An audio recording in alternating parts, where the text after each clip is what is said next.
Olá, gente. Tudo bem? Eu sou o professor Marcélio e vamos estar juntos nesse tópico de deficiência visual do curso de tópicos de inclusão e acessibilidade. Eu sou professor de matemática no IFSU Campus Sapucaia e a minha formação, além de licenciatura em matemática pela Unicinos, eu tenho mestrado em ensino pela URGS e especialização pelo ERGS em atendimento educacional especializado.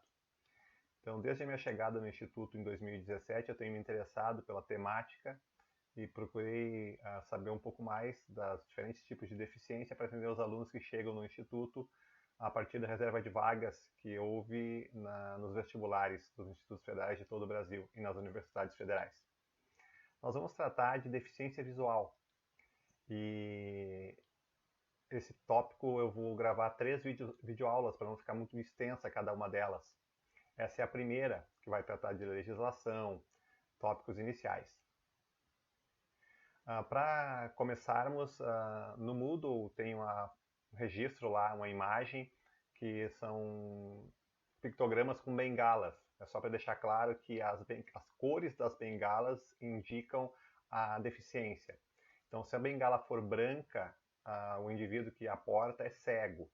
Se a bengala for verde, o indivíduo tem baixa visão. Se a bengala for vermelha, então o indivíduo é surdo cego. É uma questão que eu gostaria de trazer no início já, porque aparece o cartaz do tópico e eu não queria deixar isso para depois. Tá bom? Vamos começar então. O que nós vamos ver nessa videoaula é o conceito de deficiência visual e doenças associadas à visão. Em 2010 foi realizado o censo. E nesse censo houve uma pergunta que dizia a respeito dos diferentes tipos de deficiência. Então, em relação à deficiência motora, aparecia uma pergunta, que as respostas eram: não consigo de jeito nenhum me locomover, então 0,39% da população respondeu assim. Tem grande dificuldade de locomoção, 1,94%, e alguma dificuldade, 4,63%. A pergunta também atingia a deficiência auditiva, então 0,18% da população é composta de surdos, que não escuta de jeito nenhum. Que tem grande dificuldade, 0,94%, e alguma dificuldade, 3,97%. Em relação à deficiência intelectual, o censo indicou que há 1,37% da população com deficiência mental ou intelectual. A pergunta foi nesse sentido. E em relação à deficiência visual, o índice é o maior de todos. 0,28% são de cegos, grande dificuldade 3,18% e alguma dificuldade 15,31%. Dizia na pergunta que devia ser considerado para a resposta após estar utilizando instrumentos de correção, por exemplo, óculos. Então, após estar utilizando óculos, eu não creio que o percentual seja de 15% da população que tem alguma dificuldade de visão. Então, eu acho que houve um mau entendimento nessa pergunta e esse número está supervalorizado. Mas, enfim, isso perfaz um total de 24% arredondando da população brasileira, quase um quarto com algum tipo de deficiência. A deficiência visual, o que diz a legislação? Diz assim: acuidade visual entre 0,05 e 0,3 no melhor olho. Esse 0,05 é 5% e 0,3 é 30%. Então, a acuidade entre 5% e 30% no melhor olho, com a melhor correção ótica. Ou os casos nos quais a somatória da medida do campo visual em ambos os olhos for menor ou igual a 60 graus, ou a ocorrência de simultânea de quaisquer dessas condições anteriores. Isso para deficiência visual. Para cegueira, a acuidade visual é igual ou menor que 5% no melhor olho, com a melhor correção ótica, ou seja, depois de estar usando óculos, se ficar abaixo de 5% no melhor olho, então o indivíduo é considerado cego. Nota então que pode haver um resíduo de visão, e já é considerado cegueira. Isso pelo decreto 5.296 de 2004. Somente 10% do segmento de pessoas com cegueira não apresenta nenhum tipo de percepção visual. Agora, nós falamos nesses 5% e 30%, o que isso significa? Traduzindo, uma pessoa é considerada cega se corresponde a um dos critérios seguintes. A visão corrigida do melhor de seus olhos é de 20 para 400. Esse 20 para 400 é 20 pés e 400 pés. Mas eu vou traduzir ali embaixo para metros. Tá? Então quer dizer assim, ó, que um indivíduo que enxerga algo a 400 metros tem visão normal e um indivíduo que enxerga esse mesmo objeto a 20 metros apenas, a 20 pés, 400 pés e 20 pés. Ou traduzindo, 1 para 20, se eu simplificar 20 sobre 400, quer dizer, consegue enxergar a 1 metro que uma pessoa normal enxerga a 20 metros. Então tu imagina se eu faço um cartaz grande com uma letra. A 20 metros tu enxerga ela. O cego vai conseguir enxergar isso a 1 metro ou menos. Então, se ele enxergar nada ou menos que 1 metro, ele é considerado cego. Isso dá uma clareza maior do que é a cegueira, do ponto de vista legal. Ou se o diâmetro mais largo do seu campo visual subentende um arco não maior que 20 graus. Então, tu imagina um arco, uma visão em túnel, assim, que enxergue no máximo 20 graus. Então, tu não tem a visão periférica, a visão lateral, só o foco central, que não pode ser superior a 20 graus. Isso também caracteriza cegueira. Esse campo visual restrito é chamado de visão em túnel ou ponta de alfinete, e isso corresponde a cegueira legal ou cegueira econômica. Essa fonte é do Instituto Benjamin Constant, a gente vai ver isso depois, é o primeiro instituto de cegos do Brasil. O que é visão monocular? Mono tem relação com um.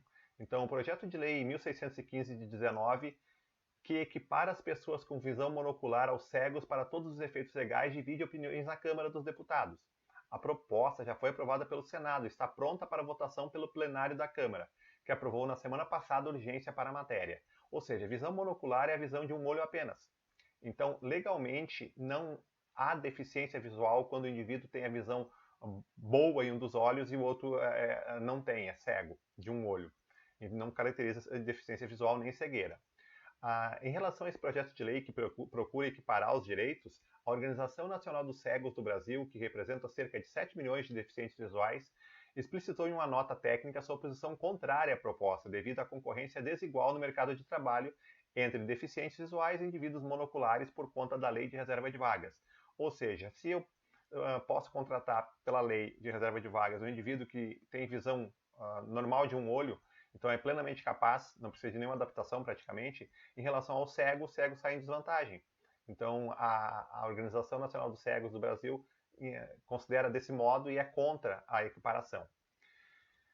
Certo? A imagem aqui mostra as partes do olho, talvez você tenha ouvido falar já de retina, de cristalino, de íris, pupila, córnea, tá? Então essa é o olho com as suas respectivas partes, para conhecer um pouco mais dele.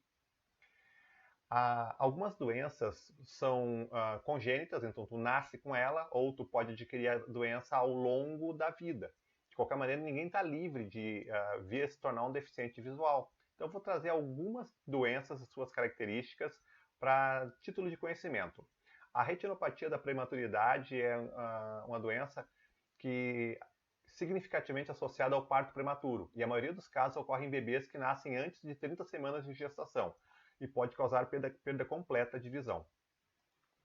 A corioretinite, inflamação da retina provocada por várias causas. Pode ocorrer nistagmo, que é aquele movimento involuntário do olho, com que o olho mexe, com a presença de pontos cegos no campo visual, que são chamados de escotomas, e dificuldade para identificar objetos a distâncias variadas. Tem a catarata, que deve ter ouvido falar mais. A catarata é uma lesão ocular que atinge e torna opaco o cristalino, ocorre mais em pessoas idosas, o que provoca visão embaçada que evolui para a cegueira se não for removida cirurgicamente, mas é reversível. A retinose pigmentar caracteriza-se por degeneração progressiva da retina, com dificuldade para a visão noturna e discriminação de cores, além de perda da visão periférica. Aqui eu trago uma foto da Miss Minas Gerais, que a matéria diz que não se deixa bater por descobrir retinose pigmentar, ou seja, a Miss, a mulher, descobriu aos 23 anos que tinha retinose pigmentar. Então aqui um relato. O auditório está escuro, os holofotes que iluminam o lugar deveriam ser suficientes para as câmeras de TV e para pessoas com visão normal transitarem sem problema pelo palco. Mas esse não é o caso para a Janaína. Durante o dia, ela só enxerga o que está no centro de seu campo de visão, e quando a luz é baixa, a situação se complica ainda mais. Tudo parece como uma tela de celular sem brilho, cercada por uma borda, como aquela criada pela iluminação de uma vela. Janaína descobriu que tinha a doença aos 23 anos, mesma faixa etária em que a maioria dos portadores são diagnosticados com retinose pigmentar. Os primeiros sintomas de quem tem a doença é a perda da visão periférica, que é a visão lateral, e noturna. A retinose pigmentar não tem cura, e a tendência é que o campo de visão do portador vá diminuindo com o tempo até ficar nulo. Ou seja, ninguém está livre de se tornar um deficiente visual através de uma doença ou de um acidente. Então, entender essa condição melhor é importante para compreender as necessidades e os direitos de uma pessoa que tem deficiência visual, baixa visão ou cegueira. A imagem aqui traz a visão normal e a visão com catarata. Tá? Então a catarata provoca esse embaçamento da visão. Tem uma névoa na frente do olho, que por mais que tu limpe, não desaparece. Isso evolui até a perda completa. Fica então uma cegueira branca. A retinose pigmentar, que é a que foi citada no caso da Miss Minas Gerais, ocorre isso. A visão normal é completa e a visão com retinose pigmentar perde toda a visão periférica, restringindo só o centro da visão. Mas isso diminui até a perda completa.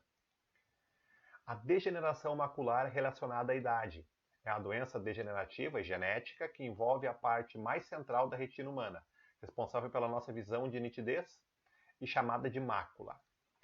O glaucoma, uma doença ocular caracterizada por alteração do nervo óptico, que leva a um dano irreversível das fibras nervosas e perda de campo visual. O glaucoma é aquela pressão no olho, né? Às vezes tu vai no oftalmologista e o oftalmologista mede a pressão intraocular. Né? O glaucoma é um aumento dessa pressão. Aqui a imagem que um indivíduo com degeneração macular relacionada à idade tem. Então preserva a visão periférica e vai perdendo a visão central. Aqui a imagem do glaucoma. Tá? Com a evolução da doença, ela vai perdendo a nitidez até a perda completa da visão. Sinais e sintomas que podem indicar baixa visão. Isso pode acontecer com qualquer indivíduo, mas em crianças mais novas, esses sinais não são claros para ela. Então, é de se ficar atento.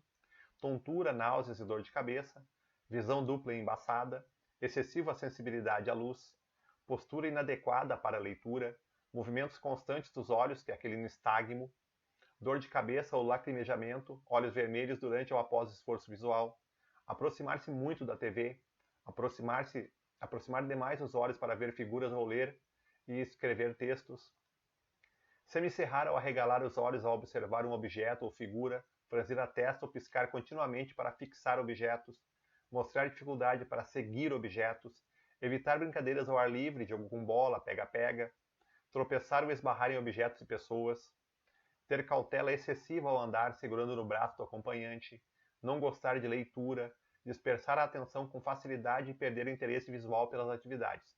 Tudo são sinais que podem estar indicando algum desconforto de visão e que merecem investigação médica. E como o indivíduo com cegueira ou baixa visão tem esse sentido, como ele forma as imagens, se ele nasceu cego, por exemplo. Então tem um relato aqui interessante. Para nós deficientes visuais, a visão encontra-se muito longe de estar circunscrita ao sentido exteriorizado pelos olhos.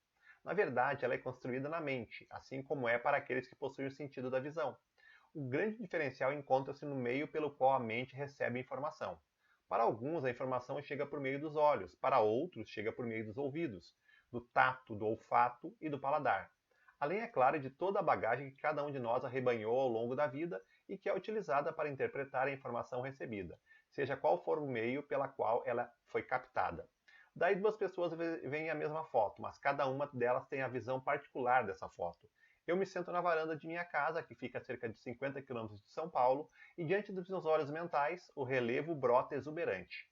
Os vales e as montanhas se formam ricos de detalhes, decorados por grandes árvores com suas copas imensas e pássaros multicolores. De que forma essa imagem se formou na minha mente? É porque eu sei que a região é cheia de montanhas. Você poderia perguntar, como eu sei isso? Fácil. Quando eu estou dentro do carro, circulando pela região, percebo que o carro sobe e desce grandes ladeiras, faz muitas curvas. Além disso, as pessoas que estiveram comigo, mesmo que eu não peça, sempre descrevem o que veem. Por exemplo, quando chegamos a um determinado local próximo à minha casa, as pessoas dizem, nossa, aqui é tão alto que no pôr do sol parece que estamos acima dele. E assim por diante.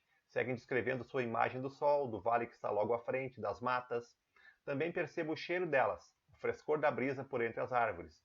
Você consegue perceber que com todas essas informações fica fácil montar a imagem. É como num livro, o autor descreve as imagens e você viaja junto dele. Tá? Então é um relato bem interessante de uma pessoa cega que mostra como ela enxerga o mundo através da mente. Certo, gente?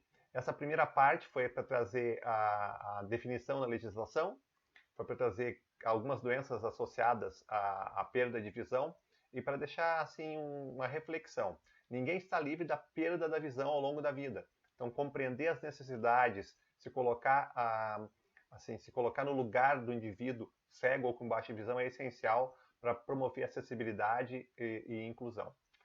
Obrigado pela companhia. Nos vemos na próxima videoaula. Até mais.